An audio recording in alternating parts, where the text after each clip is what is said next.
Hello and welcome to Artist Express. Today we have with us Grace Peterson, a visual artist who lives and works here in Salina.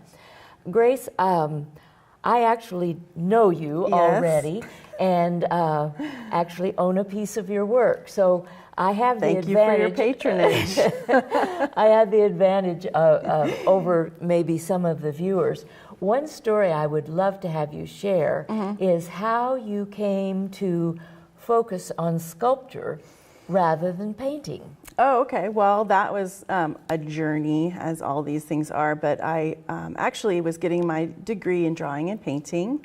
And when I finished that up, my professor came to me and he said, you know, if you're going to go on and get another degree, I think you should focus more on sculpture or installation. And the reason being is all of my paintings and drawings started to turn into sculptures because I would add on to them, it'd be mixed media pieces. And so the idea of actually contending with gravity rather than creating a false reality where, you know, I can manipulate objects on a two-dimensional surface, I don't ever have to deal with the reality of gravity. But I also never get to those shadows, and like shadow is really, really interesting to me. And so that's when I started going into three-dimensional work. And I love installations because they're an experience, and I'm not into the permanence of art as much as the experience of it. Great. So. And do you find that your audience is really receptive to that concept, or do you run into people who want your things to... Yeah, well, that's the thing is, and what's funny is, I mean, my degree from KU is in sculpture. I worked in the foundry. Those are permanent things, like when you cast things out of bronze or iron, the idea is that they're lasting a long time. Right. But it's I think it's a relatively old-fashioned idea that we think that they need to last forever. However, I understand, having worked at the Nelson, how important it is to put quality into your work and use quality materials so that they do last. So if you're creating a piece for a long-term exhibition or someone is purchasing it, that's a little bit different. Yes, there's a whole industry around archival material that will last. Yes, and you have to be very conscious of that when you select your materials for making, if that's something that you want, if you want them to endure. And not to say that I don't make things that endure. The majority of them are. I just really get excited about the stuff that I know is just going to be here and gone. And once I make my work, I really don't think about it after that, honestly. So you've already said goodbye by the time I like making it, much like every other artist I've ever talked to. The making of it is the most important part. I would be happy to not even go to my own openings. I just really don't.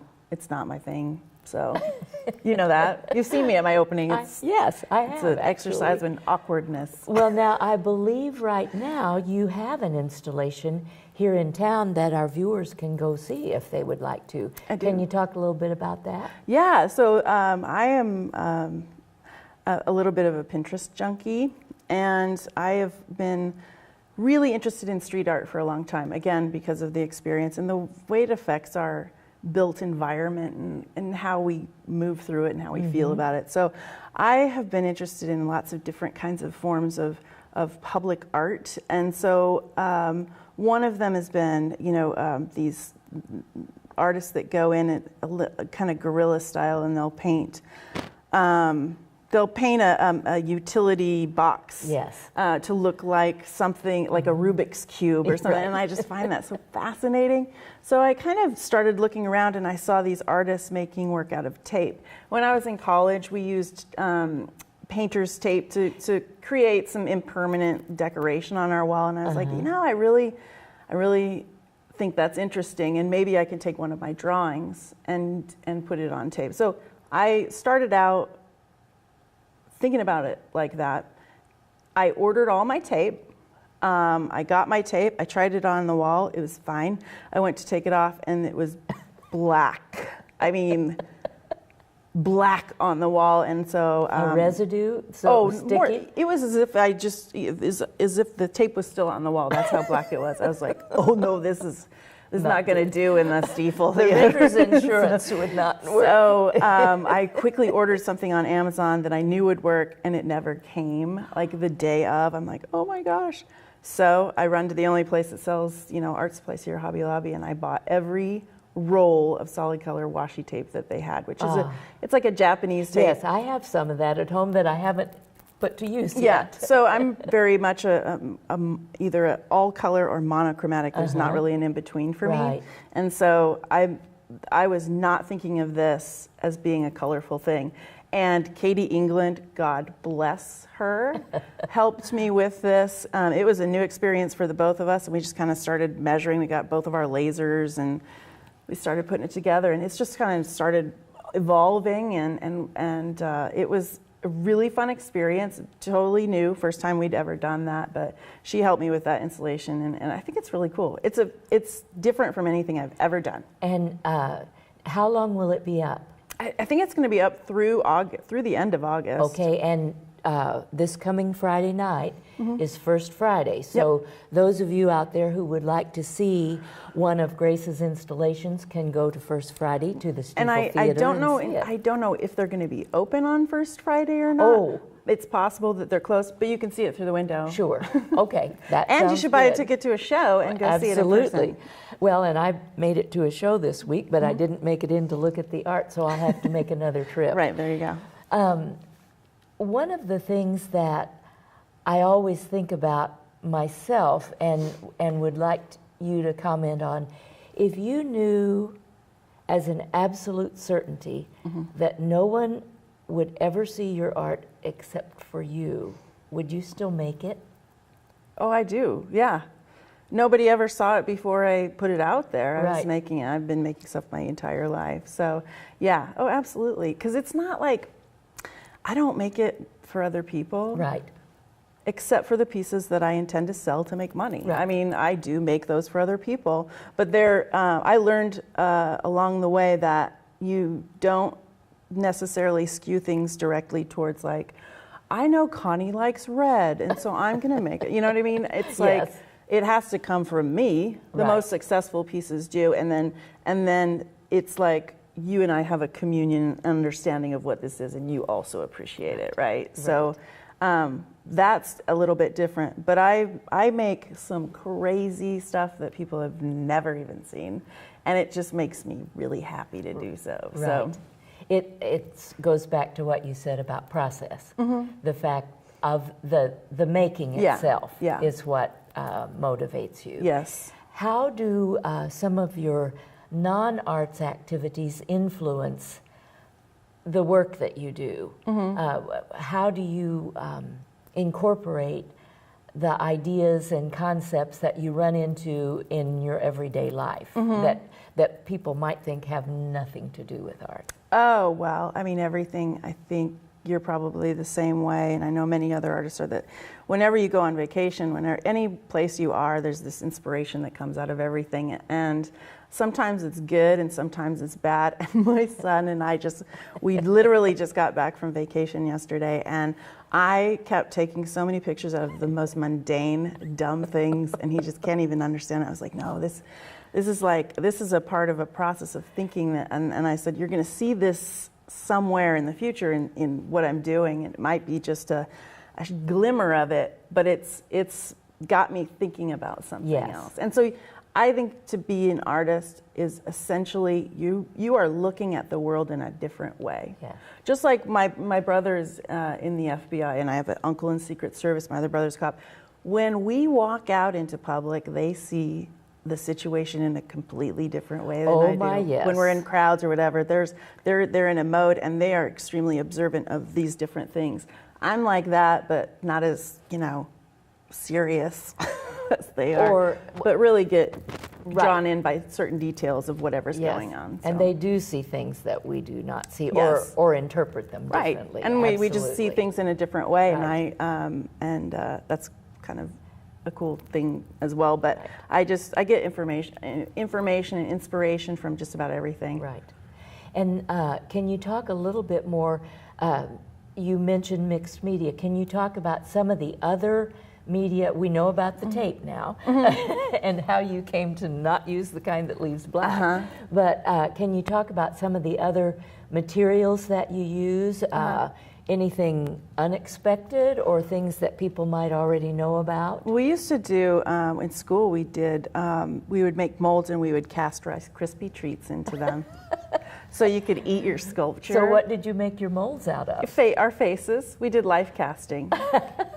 So that's with plaster of Paris? We used alginate, so it was a flexible material, but yeah, we had a mother mold around it, and so you just stuff your head full of Rice Krispie treats and take it off, and then you could eat your face, which is a lot of late night stuff, but no holds barred. Right, and I'm currently working on some Tyvek stuff that I'm really excited about, and some alcohol ink. I just got some of that too and used it. Alcohol ink? Yeah. That I dyed some gravel with mine. Oh, okay. Yeah, it's got some cool effects, and I've seen some interesting. I search for a material that I want to communicate something very specific, and one of the things that I love and is in my artwork is clouds. And so I've got an idea of maybe using some alcohol. Right. We'll see. And is that typical that you would start with the idea rather than the material, or sometimes do you just have material that inspires you the other direction? Well, so either or, but when I was a teacher, I always told my kids, I think the root of creativity comes from the lack of things, right? When I was a kid, I was super creative because we had nothing. I mean, I think I took my grandmother's cigarette case and made a refrigerator out of it, like for my dollhouse. We made our own stuff. We didn't have Barbie Dream House. We had our neighbor that lived next door that had a refrigerator that was a cigarette case. But we were very creative because we didn't have anything, and so I feel like the fewer materials, you actually have the possibility of being more creative.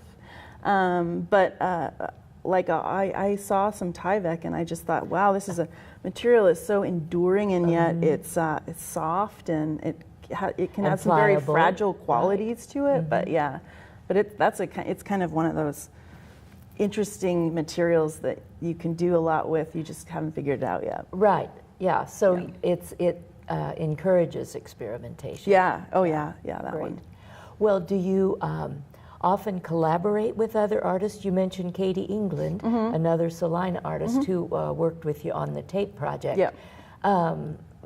Tell about how it changes the way you work if you're in a collaboration with other artists. Well, a collaboration is an amazing thing or a terrible thing, and I've been in both of those types of collaborations. I really like to get to know artists and we kind of riff off each other, and there's just certain artists that I'm attracted to that are open and they're not so attached to their ego and identity that they're not willing to expand a little bit, because I'm not, and I've done a million of different things and I'm going to continue to do so. I do have a style that I use for a majority of my work, but I like going outside of the box too. So I like to be in collaboration with artists that are also like that. Adventurous. It's not the Grace show or the Katie show, it's the Grace and Katie show, or and so she's very willing to compromise. This is the first thing that we've ever done together, but I'd love to do something with her again because she's just so, she's just a great person to work with. And, and I've worked with my brother on some things, and he and I just have this kind of mindset. I can finish his sentence, I know what he's thinking, and so there's certain people that I like to collaborate with. But I mean, as a coordinator for the festival, I collaborate all the time. All the time, exactly. All the time. Everything is a collaboration. So. And have you collaborated with artists in other disciplines, music, dance, drama, whatever? Have you ever combined your visual art with any of those? No, I haven't. That would be fun. Well, that was like a dancer, as a collaboration with the music. I would totally love to do that sometime. I think that would be lots of fun. Yeah. Well, Grace, I am sorry to tell you that we're out of time, but thank you very much. Where can people see your work? My website is currently under construction, but it'll be done very, very soon. All right. It's gracepeterson.com, all one word. And I have the Stiefel show. I'm also going to have a show at Bethany this fall. Excellent. That'll be maybe an installation. The Tyvek is. All right, watch for Grace Peterson.